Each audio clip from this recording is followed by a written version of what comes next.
In our last video, we showed you the install of the LiquidSpring Adventure Truck suspension on our Ford F350 Super Duty. But while we were there, we also took a full factory tour. Come along with us for a behind-the-scenes look at how LiquidSpring builds their smart suspension system.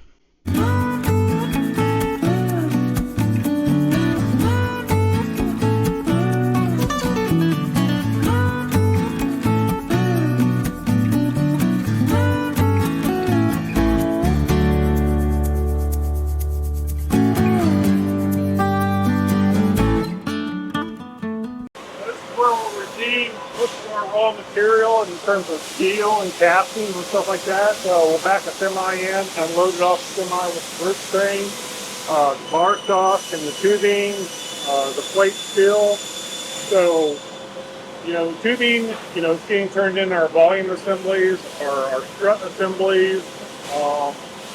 We'll use these 3 production saws over there. They're automated saws. To cut the material down to length so we can present it over to the machining centers, and we'll get over there in a few minutes.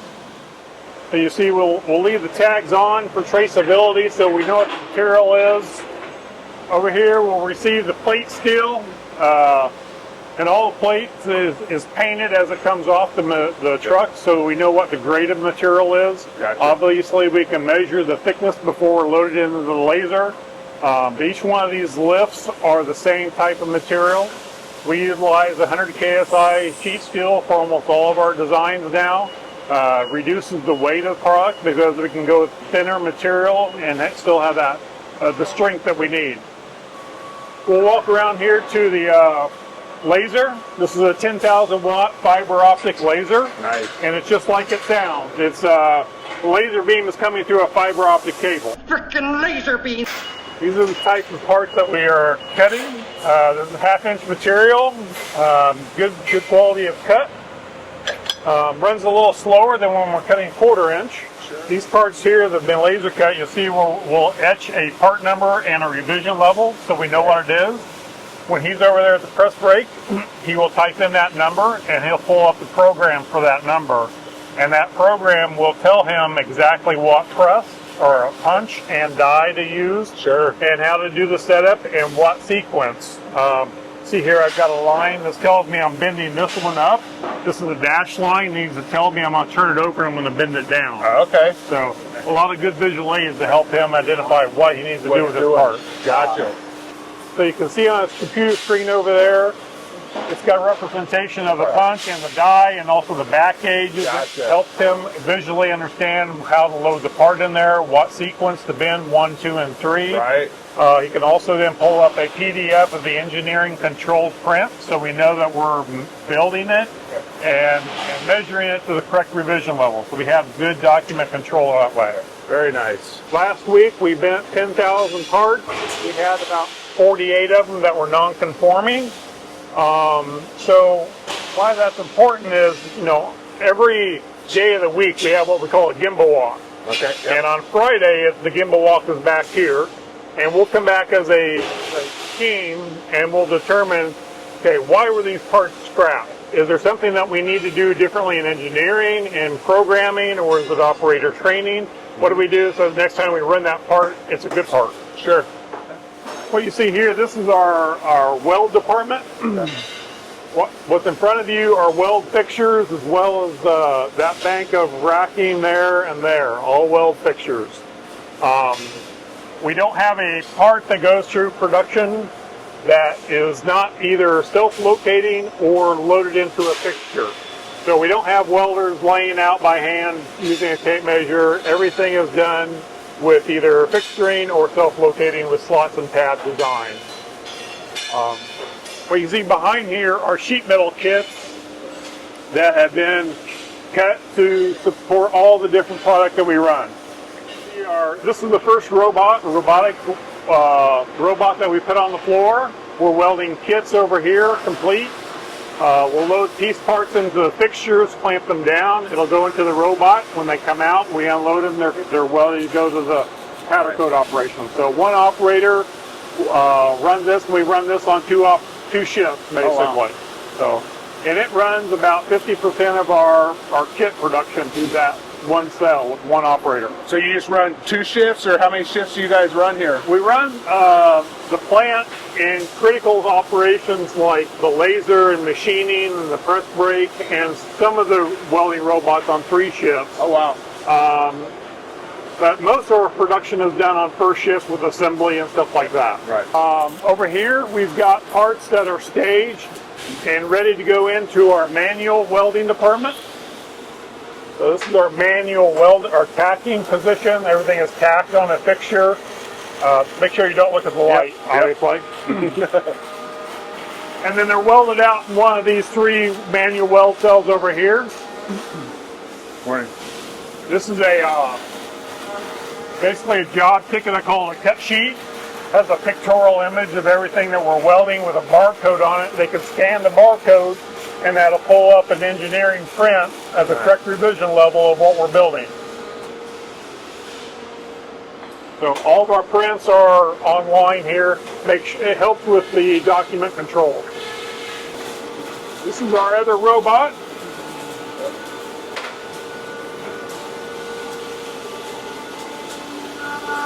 Hey, Andrew. Pretty amazing.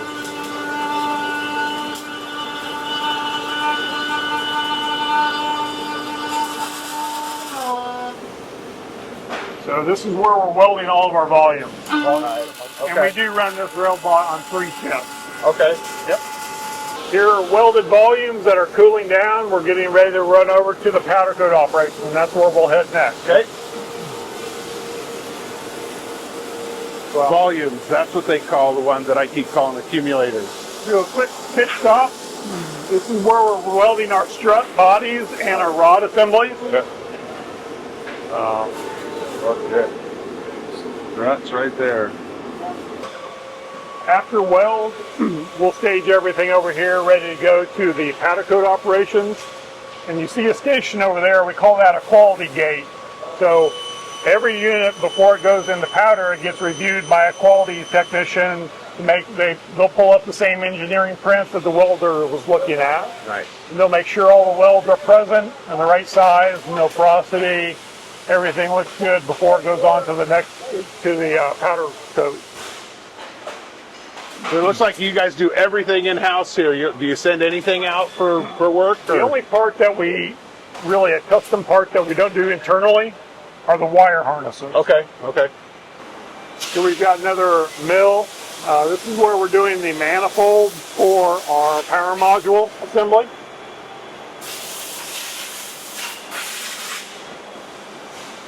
Over here, we're just machining some bearing housing for the end of our strut. So on this machine, we're loading in slugs, and this is what we're pulling out. So this is the gland that threads into the end of our cylinder body. So okay. Very good machine. It's got a sub spindle and also live tooling, so we can do this part complete on this machine. Wow. This machine is running our pistons. So we'll put it in a 6-foot bar in the bar feeding machine. It'll feed through the main chuck and then machine both sides, and it'll unload them on the stacker over here on the back side. So this will run lights out without anybody attending to it. So those glands you just saw that we machined, we send them out for black nitriding. Okay. This is what they look like when they come back. And we do this for corrosion resistance. Yeah. Just like you would do. Where do they go exactly? What's that? Where would they go exactly? This is the gland that goes in the end of the rod, the strut. Of course. And the rod would go through here. Yeah. We'll show you how those get built. Yeah. Here are some glands and struts getting pre-assembled. What we'll do is we'll put the bearing in there, we'll put the rod and the strut body assembly together, and we'll run it through powder coat. Okay. We can't assemble it complete because those seals can't go through that high temperature oven to cure the powder. You see how those parts are kind of a dark gray? Right. Now they're a little bit lighter in color. We're going to run through this machine. This is called a wheelabrator. It's going to be a abrasive blasting process. Okay. Big sandblaster doing spraying all by itself, automated kind of. It's steel steel BBs. Steel bead? Okay. Yeah. See these two big motors here? Yeah. They got flywheels on them, and they're throwing steel shot at these parts as they're rotating around inside that cabin. And that helps prep everything for the powder, I'm assuming. It gives it a texture, Right. and the powder can hold on to that. Yeah. Oh, this is just powder booth where we're applying powder. You see the grounding strap down there in the lower corner? Yeah. That's where we're grounding that. So the particles coming out of the gun are positively charged, and they're looking for that ground. And so that's why it keeps them sticking on the part. Right.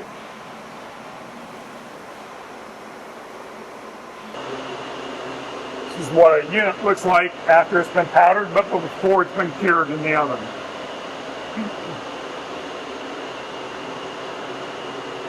And so this oven's got 4 units in it. That's going to go through an oven cycle of about 450 degrees for 1 hour. Okay. And that's the pretty shiny stuff that comes out. Yeah. Very durable powder coat. Yeah. It's awesome. So it takes a minimum of about 2 hours for them to cool down before we can continue doing the assembly process. All right. There's a bunch of struts. This is a pretty packed room. We won't go in here, but if you just want to peek in here, this is where we build the power modules. We showed you the aluminum manifolds we were machining back there. Those come into here, and we'll build up the power module. We'll put the pump and the motor attached to it, the reservoir, all the valves in it. Go through, we'll attach the wire harness, and then we'll test it 100%. Give it different inputs, just as if it were on the vehicle.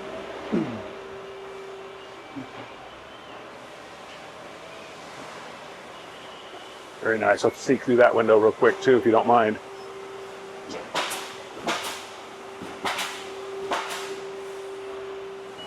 Over here, we're building all of our hydraulic hoses. These are the hoses that go from the power module to the volume assembly, and then from the volume assembly on over to the strut. So today, we're building the hoses that we're going to use for tomorrow. Now, how many kits do you normally put out a day, kind of thing? We'll do 24 today. Okay. Nice. Yeah, and that's a consistent number. We do that every day. Wow.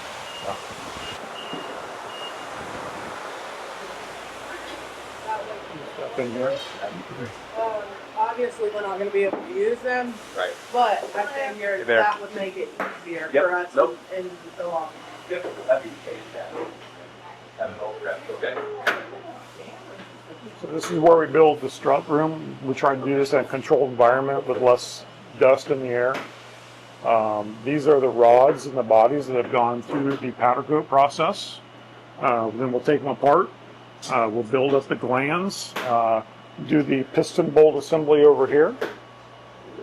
And then the whole assembly will go together. After the seal, they're installing the seals and the glands over there. We have a number of different sizes. The different sizes of rods are determined by the weight that the vehicle needs to carry. Once those struts come out of there, they're on a cart right behind you, and they'll go through our strut tester. We'll load it into this machine, and we'll go through a testing procedure. We'll purge the air out, fill it full of fluid, and then check the rod diameter, and also check the extended and collapse length to make sure everything is built correctly. Every single strut goes in there. Yeah, every single strut goes through there. And then he's got a print here on the screen that tells him where to put the what type of fitting to put on there, where the boot goes on there, all the details about finishing that assembly off. Nice. So 100% every strut goes through here. This is where we build our volume assembly. Okay. We'll put those on the table. We'll put the fittings in there, the rate valve on there, attach the hoses if the hoses get attached. Sometimes they do, sometimes they don't. Depends on what model it is. And then we'll invert that, and then we'll introduce fluid into the bottom, and we'll purge the air out from the top and pressurize those to 2,500 psi, make sure there's no leaks, make sure the valves work okay, and then hold that for a period of time just to make sure there's no leaks at all. And then we'll put them in the box just as you saw him do right there. This is where our kitting area is. So everything goes in this box, has a label on it. So each unit has its own unique label sheet. And when everything is in that box, I should be able to look at that label sheet, and all those labels should be pulled off. If I've still got something on that label sheet, this is an indication that we've missed something and something needs to be reviewed.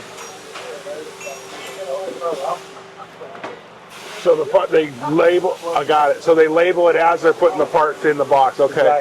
Exactly.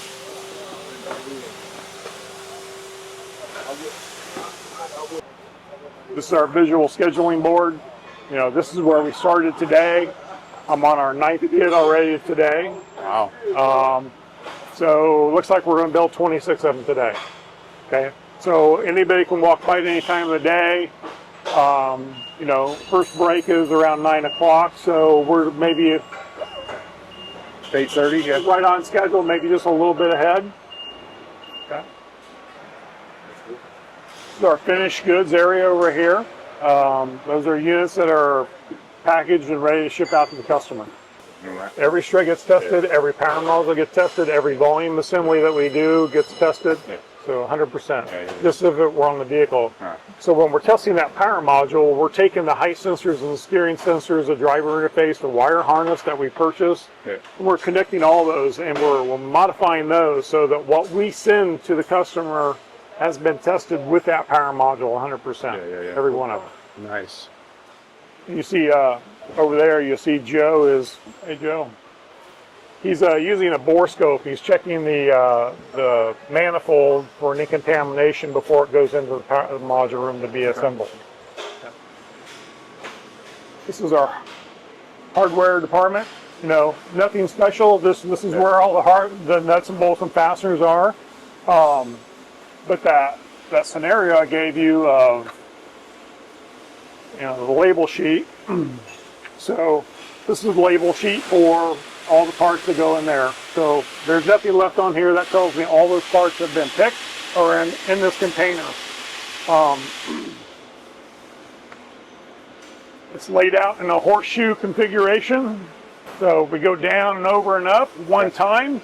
The labels are in sequence of where they come along in that path, so I don't have to do any backtracking. Tells me what the part is, what the description is, and how many to pick. I'll put that in a bag, put the label on that bag so everybody can identify what it is. Yeah. Go through, we'll come out, and then we'll stage them over here. And then we will pull them out and we'll inspect it 100%. It's a little bit of waste, but if I'm sending something to you in Australia and you don't have what you need, that 30-cent nut is a $30 overnight charge and a lot of frustration. So that's why we do that. Sure. Okay. And I think you've probably seen the installation area, right? Yes. Okay. Yeah. So are you giving an install? Yeah, that's mine right there. Okay. When we do a prototype, you know, all of our prototypes are welded on fixtures because we expect it to be released to production. And we usually do a production or a prototype build on a vehicle too. Right. So it gives the engineers an opportunity to take photos and develop a manual, installation manual on every unit we do. Kind of unique. Very good. So here's their big F550. They had elevation off-grid, did a bed kit on the 550. This is a full setup. I'm guessing those are 42s, possibly. I don't do the math. They're what are they? They're a 335 80/20. Love those. That's a pretty cool build. I think I understood they said this was one of their first ones, but I'm not 100% sure on that. But basically, this is going to be the very similar system setup as what we're going to have on ours, just not quite as big. We got the 4-inch lift on ours with 37s. Might be able to fit a little bit bigger, but on this you can see they've actually cut the inner fender wells, redesigned a bunch of that, put the big flares on there, took that F550 and made it look really nice. They can do the same thing with the 450s, do a single rear wheel kit. They're still rated to carry the same amount of weight because those tires are rated for that. So anybody who's got an F450 wants to do a single wheel conversion, it's a pretty cool setup. I think it'd be great for your pickup campers. If you have a 450 or even the 350 single wheel, if you're hauling a pickup camper or dually, this would be a great system. Great system. And even though you fifth wheel haulers with your dualies, they do a rear only kit, which will give you that nice ride quality. And you know, you could actually raise and lower the back of the pickup if you needed to for, you know, if you're getting into a awkward position or something where you're afraid you're going to hit. You know, if you're going over steep hills or something, you could raise and lower that to keep your fifth wheel from hitting. And if you're a bumper pull, you can lower it down, not have to run the jack up and down as much when you're hitching and unhitching. That's another bonus to the system. So there's a lot of opportunities that this is kind of a neat thing, and ride quality is huge. We'll show that on ours and see how it turns out, how it really is. But you get that nice ride quality. The truck always sits level. No matter how much load you put into it, it automatically re-levels and stays level. You don't have to worry about headlights blinding people as you're going down the road because your trailer's heavy. You don't have to worry about airing up or airing down your airbag system to get it to where you want it to ride again. It's just going to ride nice and ride level all the time. So from my understanding, this is a pretty cool system, and I think it's definitely well worth looking into. It's not a cheap system, but I think in the long run, especially if you're somebody that keeps your pickup for a long period of time, it's definitely worth it. My last pickup I had for almost 20 years, so I'm not planning on getting rid of our little blue pickup here anytime soon. Here's another one. This is a newer F450 Platinum. You can see it's got the same system with the big tires. This is newer, 23 or newer pickup. So that's a factory 450. And this one here, this is their Ram. This is their adventure truck. Got it all set up. It's a short box Ram. It's got the LiquidSpring system. You can see it's all painted red to show it off, but it does the same thing, raises and lowers.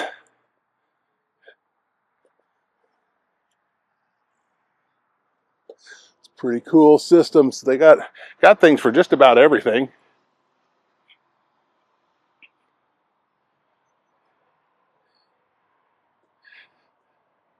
Here's a stock Ram. I think they use them for comparison between the two.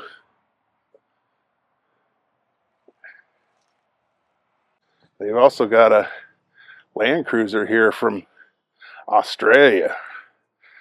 Right-hand drive. I think this is something they're going to be working on for the guys from Australia. Pretty cool system. Look forward to seeing that on their channel. Here's a stock F350. This is a stock height one. It's got the LiquidSpring suspension without the lift. It's got the front and rear system.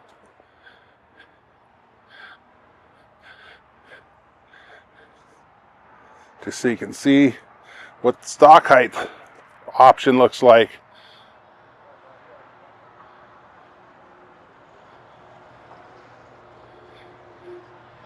And there's another Ram.